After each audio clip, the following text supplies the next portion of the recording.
Animation ചലച്ചിത്ര നിർമ്മാണം പല ഘട്ടങ്ങളിലൂടെയാണ് പൂർത്തിയാകുന്നത്. നിർമ്മാണ പൂർവ്വഘട്ടം കഴിഞ്ഞാൽ നിരവധി സാങ്കേതിക കടമ്പകൾ കടന്നാണ് ചിത്രം പൂർത്തിയാകുന്നത്. ഇതിനാണോ നിങ്ങൾ എന്നെ ഭൂമിയിലേക്ക് അയച്ചത്? എനിക്കൊന്നും വിരഞ്ഞൊടിക്കാൻ പോലും തികയില്ല. ആ കൈ കുറച്ച് വലിച്ചെടുക്കും, നല്ല ടൈറ്റായിട്ട് പിടിക്കും, കുറച്ച് നേരം അവിടെ ഹോൾഡ് ചെയ്ത് നോക്കി നിൽക്കുക ആകാശത്തേക്ക്. ഇതിനാണോ എന്നെ സംബന്ധിച്ചിടത്തോളം അത് നിസ്സാരമായിട്ടുള്ള ജോലിയാണ്. ഞാനത് വളരെ നിസ്സാരമായിട്ട് ഞാൻ തീർത്തുതരാം എന്നുള്ളൊരു ആറ്റിറ്റ്യൂഡ് വരട്ടെ. മാക്സിമം പവറായിട്ട് പിടിക്കുക. ഒരു ഇരിക്കുന്ന സ്ഥലത്തും ഒരു വെയിറ്റ് കറക്റ്റായിട്ട് തോന്നട്ടെ. ഇതിനാണോ എന്നെ ഭൂമിയിലേക്ക് അയച്ചത്? ആ ഒരു ആറ്റിറ്റ്യൂഡ് വരട്ടെ ക്യാരക്ടറിൻ്റെ. ഓക്കെ, എക്സ്പ്രഷൻ കുറച്ചും കൂടെ ബ്രൈറ്റ് ആവണം. മീൻസ് നോക്കുന്നതിൽ ഇതിനാണോ എന്നെ ഭൂമിയിലേക്ക് അയച്ചത്. ഫുൾ ടൈം ആംഗ്രിയാണ്, ഡിഫോൾട്ടായിട്ട് ആംഗ്രി തന്നെയാണ് ക്യാരക്ടർ നിൽക്കുന്നത്. എന്നാൽ കൂടെ വൈഡ് ഓപ്പൺ ബ്ലിങ്ക് അതെല്ലാം നന്നായിട്ട് യൂസ് ചെയ്യും.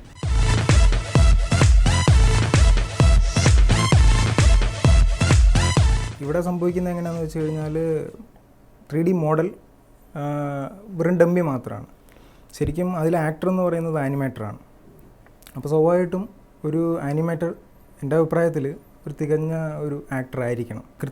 കൃത്യമായ ആറ്റിറ്റ്യൂഡ് ഒരു ക്യാരക്ടറിന് നമ്മൾ ഫിക്സ് ചെയ്യുന്നതനുസരിച്ച് ആ ക്യാരക്ടറിന് ഒരു ആറ്റിറ്റ്യൂഡ് ഉണ്ടാവും. എങ്ങനെ നടക്കണം, എങ്ങനെ നോക്കണം, ഒരു വെയിറ്റ് ഉണ്ടാവും ക്യാരക്ടറിന്. അതെപ്പോഴും മെയിൻറ്റെയിൻ ചെയ്യാം. ഒരു നോർമൽ ഫീച്ചർ ഫിലിം ചെയ്യുമ്പോൾ ഞങ്ങൾക്ക് പ്രൊഡക്ഷൻ കോസ്റ്റ് എന്ന് പറയുന്നത് ഞങ്ങളുടെ നടന്മാരുടെ ശമ്പളം ഒരു വലിയ ഘടകമാണ്. നിങ്ങളുടെ ഇൻഡസ്ട്രിയിൽ എങ്ങനെയാണ് നിങ്ങൾക്ക് പണച്ചെലവ്, എങ്ങനെ എക്സ്പെൻസ് വരുന്നതെന്ന് വെച്ചാൽ ആ ഫിലിം ഇൻഡസ്ട്രിയിലുള്ള പോലെ തന്നെ സെയിം ഇവിടെയും ബാധകമാണ്. നല്ല അനിമേറ്റർക്ക് നല്ല ഇൻഡസ്ട്രിയിൽ നല്ല റേറ്റും ഉണ്ട്. നല്ല സൂപ്പർ സ്റ്റാർസ് കൊടുത്ത് അതെ, സൂപ്പർ സ്റ്റാർ പദവിയാണ് ഇപ്പോൾ അവർക്ക് കിട്ടാനില്ല ഇപ്പോൾ ഒരു നല്ല ആനിമേറ്ററിനെ. സിനിമയിലും അനിമേഷൻ രംഗത്ത് ഉപയോഗിക്കുന്ന ടെർമിനോളജി കുറേ വ്യത്യാസങ്ങളുണ്ട് തോന്നുന്നു. ഞങ്ങൾ close up, wide shot, long shot, ഷോട്ടുകൾ എന്നാണ് അതിന് പറയുന്നത്. പക്ഷെ അനിമേഷനിൽ അതിനെന്താ വ്യത്യാസം ഉണ്ടല്ലേ? ഓരോ ഷോട്ടുകൾക്ക് സീൻ എന്നാണ് ഇവിടെ പറയുക. നമ്മുടെ അനിമേഷനിൽ അങ്ങനെയാണ് പറയുക, സീൻ എന്നാണ് പറയുക. ഒരു ഷോട്ട് ഒരു സീനായിട്ടാണ്. അപ്പോൾ നിങ്ങളുടെ ഒരു സീക്വൻസ് എന്ന് പറയുന്നത് ഞങ്ങളുടെ ഒരു സീനാണ്.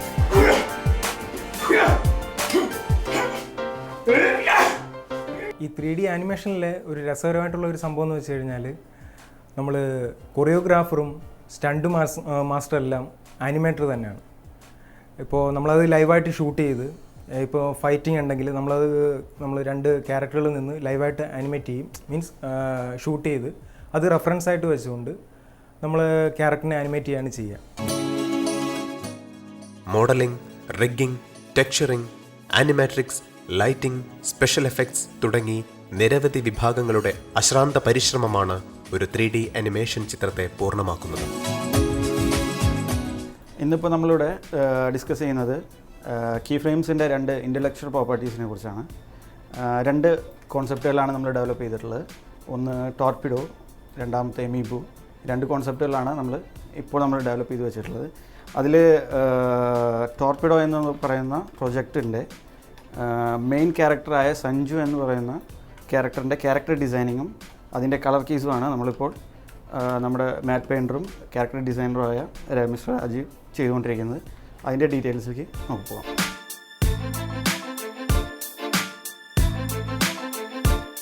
ഇപ്പോൾ നിങ്ങൾ കണ്ടുകൊണ്ടിരിക്കുന്നതാണ് ഇത് 2D ആയിട്ട് നമ്മൾ ഡിസൈൻ ചെയ്ത് വെച്ചിട്ടുള്ളത്. ഇതിനെയാണ് നമ്മൾ 3Dയിലേക്ക് കൺവേർട്ട് ചെയ്യുന്നത്.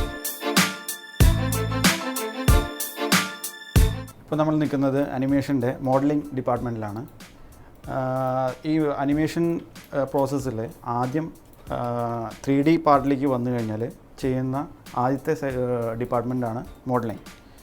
ഒരു ക്യാരക്ടർ ഡിസൈനിങ് കഴിഞ്ഞ് കഴിഞ്ഞാൽ അത് പ്രകാരം നമ്മൾ കമ്പ്യൂട്ടറിലെ സോഫ്റ്റ്വെയർ ഉപയോഗിച്ച് ഓരോ ക്യാരക്ടറിനെ നമ്മൾ ഡെവലപ്പ് ചെയ്യും.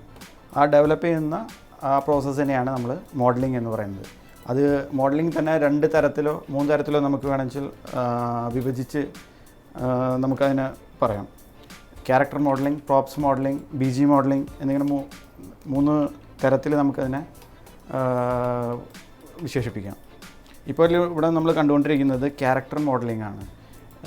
2D ഡിസൈനർ ക്യാരക്ടർ ഡിസൈൻ ചെയ്തതിന് ശേഷം അത് പ്രകാരം ക്യാരക്ടർ സോഫ്റ്റ്വെയർ ഉപയോഗിച്ച് 3Dയിൽ മോഡൽ ചെയ്യുന്നതാണ് ഇപ്പോൾ നമ്മൾ കണ്ടുകൊണ്ടിരിക്കുന്നത്.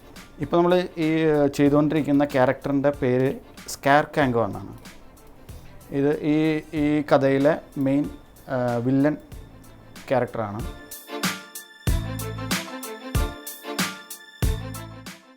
ഒരു പ്രോജക്റ്റിൻ്റെ സെക്കൻഡ് ഫേസാണ്, അതായത് പ്രീ പ്രൊഡക്ഷൻ കഴിഞ്ഞിട്ട് പ്രൊഡക്ഷൻ്റെ ഫസ്റ്റ് ഫേസാണ് മോഡലിംഗ്. ഇതാണ് നമ്മുടെ മോഡലിംഗ് ഡിപ്പാർട്ട്മെൻറ്റ്.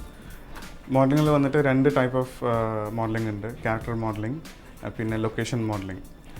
ക്യാരക്ടർ മോഡലിങ്ങിൽ വന്നിട്ട് നമ്മുടെ എല്ലാ characters, main characters, sub characters, ഇതെല്ലാം ആണ് ക്യാരക്ടർ മോഡലേഴ്സ് ചെയ്യുന്നത്.